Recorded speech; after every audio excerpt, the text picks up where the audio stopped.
Hello மக்களே, எப்படி இருக்கீங்க? நான் சூப்பராக இருக்கேன். இன்றைக்கி என்ன சமையல் பார்க்கலாமா? ஒயிட் ரைஸ், மணத்தக்காளி கீரை கடைஞ்சிருக்கேன், உருளைக்கிழங்கு வறுவல், வெண்டைக்காய் பொரியல், சுட சுட ரசம், நேற்று செஞ்ச நெல்லிக்காய் ஊறுகாய். பார்த்தீங்களா, கடாய் ஃபுல்லாக செஞ்சேன். எவ்வளோன்னு இருக்குன்னு. இதனால தான் நான் குழம்பு மிளகாத்தூள் யூஸ் பண்ணேன். இப்போ நம்ம காக்காக்கு வைப்போமா? யார் யார் சாப்பிட்றாங்கன்னு பார்க்கலாம். இதோ காக்காக்கு சாப்பாடு வச்சாச்சு. இதை மிக்ஸ் பண்ணிக்கிட்டு நம்ம மேலே போய் காக்காக்கு வைக்கலாம். அப்புறம் யார் யார் சாப்பிட்றாங்களோன்னு பார்க்கலாம். ஓ, சூடு சூடாக இருக்குது, கொதிக்குதே. சரி, காக்காக்கும் ஒரு 2 ஊறுகாய் வைப்போம், அதுவும் சாப்பிடும்ல. நான் ஏன் தெரியுமா குழம்பு மிளகாத்தூள் போட்டேன்? ஏற்கனவே வெயிலில் பின்னாடி எரியுது. எங்கள் வீட்டிலலாம் ஊறுகாவை சாப்பாட்டில் தொட்டு சாப்பிட மாட்டாங்க, அப்படியே பிசைஞ்சு சாப்பிடுவாங்க நெய் விட்டு. அதனால தான் வியூவர்ஸ்.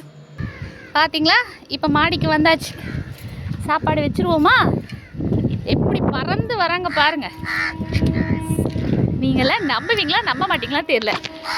நான் காக்கான்னு கூப்பிட கூட இல்லை, எவ்வளோ பேர் வந்துட்டாங்க பாருங்க. இப்போ பாருங்க, இன்னைக்கும் ட்ரெயின் வருது பாருங்க, ரெட்டியா நிக்கிறாங்க.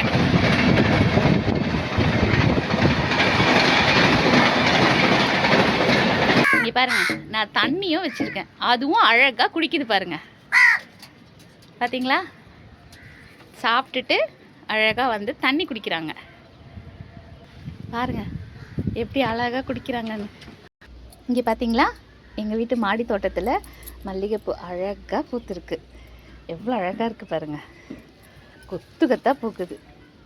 எந்த கெமிக்கல் எதுவும் போடலை, சூப்பராக பூத்துருக்கு பாருங்கள். பார்த்தீங்களா, எக்கச்சக்கமாக பூத்துருக்கு.